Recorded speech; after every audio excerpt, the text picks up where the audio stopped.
ప్రధానంగా కేటీఆర్ గారు పర్యటనలు కొనసాగుతున్నాయి. మరొక పక్క ఎమ్మెల్సీ కవిత గారి పర్యటనలు కొనసాగుతున్నాయి. మరో పక్క హరీష్ రావు గారిది పర్యటనలు కొనసాగుతున్నాయి.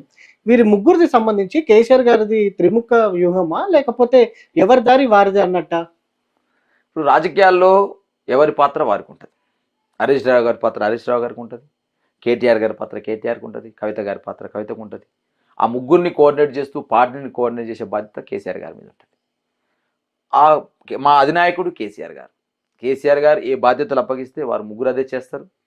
ఆ ముగ్గురు ఏది అమలు చేయమని చెప్తే దూదిమేట బాలయ్య లాంటి వాళ్ళు అదే అమలు చేస్తారు, అది పాటిస్తారు. కానీ ఇలా జరుగుతున్న చర్చ ఏంటంటే చలిగాసుకునే ప్రయత్నం, ఏదో మాలో విభేదాలు ఉన్నాయని, మాలో అనైక్యత ఉందని, ముగ్గురులో కోఆర్డినేషన్ లేదని ఒక అనైక్యతను సృష్టించి ఆ అనైక్యత నుంచి చలిగాచుకునే ప్రయత్నాలు అధికార పక్షం చేస్తూ ఉంది. మరి మేము అంటా ఉన్నాం, మా పట్ల అంటున్నారు కదా, మరి పొంగులేడిది ఓదారి, రేవంత్ రెడ్డిది ఓదారి, బట్టి విక్రమార్కది ఓదారి అంటే కాంగ్రెస్ పార్టీ ఒప్పుకుంటుందా? కోమరెడ్డిది ఒకదారి మేము అంటేనేమో ఒప్పుకోరు.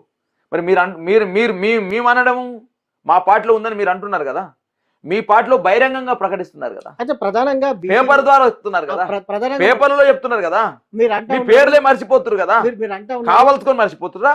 మరి ఎట్లా మర్చిపోతారు? జగ్గారెడ్డి మర్చిపోతారా? ఆయన సీనియర్ మాజీ ఎమ్మెల్యేగా పనిచేసిండు, విప్పుగా పనిచేసిండు. ఉన్నారు కేసీఆర్ గారి డైరెక్షన్ లో నడుస్తా ఉంది ఇదంతా కూడా చెప్తా ఉన్నారు. కానీ ఎమ్మెల్సీ కవిత గారు బీసీకి సంబంధించి సపరేట్ కార్యక్రమాలు తీసుకుంటా ఉన్నారు, పార్టీకి సంబంధించి కూడా సపరేట్ కార్యక్రమాలు తీసుకుంటా ఉన్నారు. దీనికి సంబంధించి ఏమంటారు? దీంతో పాటుగా కౌన్సిల్ జరిగేటప్పుడు కూడా పార్టీకి సంబంధించినటువంటి ఎమ్మెల్సీలు అందరూ బయటకు వచ్చేసినా కూడా పార్టీ ఆదేశానుసారం ఎమ్మెల్సీ కవిత గారు కౌన్సిల్లోనే ఉన్నారు అనేది నడుస్తూ ఉంది టాక్. అంటే పార్టీలో సఖ్యత లేదు అనేది వీళ్ళకనేది ఒక మాట నడుస్తుంది. దీని గురించి మీరు ఏమంటారు? అట్లేముండదు వంశకృష్ణ గారు. మా అధినాయకుడు ఏది ఏది ఆదేశిస్తే అది అమలు చేసే బాధ్యత పార్టీది ఉంటుంది. కవిత గారు ఆ రోజు ఉన్న సందర్భం ఎస్సీల వర్గీకరణ, బీసీల వర్గీకరణ జరుగుతూ ఉంది. బీసీలకు సంబంధించినటువంటి ఏదైతే జనాభా లెక్కలు తీసినారో తప్పులు తడకగా ఉందని చెప్పేసి బీసీ సమాజం అంటూ ఉంది. తను జాగృతి నాయకురాలుగా, తెలంగాణ ఉద్యమంలో భాగస్వామైన ఒక మహిళా నాయకురాలుగా, తెలంగాణ బతుకమ్మకు ఒక ప్రాచుర్యం తీసుకొచ్చిన నాయకురాలుగా, ఎమ్మెల్సీగా, ఒక మాజీ ఎంపీగా తనకున్న బాధ్యతను ఏదైతే డిస్కషన్లో పాల్గొని తెలంగాణలో బీసీ సంఘాలు ఏమనుకుంటా ఉన్నాయి, తెలంగాణలో బీసీలు కులగణ మీద ఏమంటా ఉన్నారు, మా యొక్క జనాభా లెక్కను తక్కువ చూపించాలని మాట్లాడుతూ ఉన్నారు. ఎందుకంటున్నారంటే సకల జిల్లా సర్వేని దీన్ని పోలుస్తూ 2011 జనాభా లెక్కల్ని దీన్ని పోల్చుతూ ఏదైతే గతంలో వచ్చిన జనాభా లెక్కలేంది, ఈరోజు వచ్చిన జనాభా లెక్కలేంది. గతంలో ముస్లిం జనాభాతో కలుపుకొని 61 నుంచి 62% బీసీ జనాభా ఉంటే ఇప్పుడు 46కి ఎట్లా పడిపోయింది?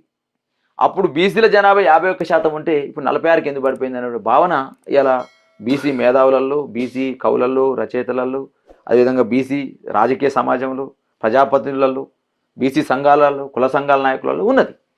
దాన్ని మనం ఒక చర్చ జరుగుతున్నప్పుడు మన బాధ్యతగా మనం విని మన పార్టీ యొక్క ఒపీనియన్ చెప్పడం కోసం తను ఉన్నది తప్ప ఇది ఏదో కొత్తగా ఏదో సపరేట్గా ఉంది, తను ఒక్కతే ఉంది అనేటువంటి ఏదైతే చిల్వలు పలవలుగా చేస్తూ ప్రచారం జరుగుతుందో అది శుద్ధ అబద్ధం.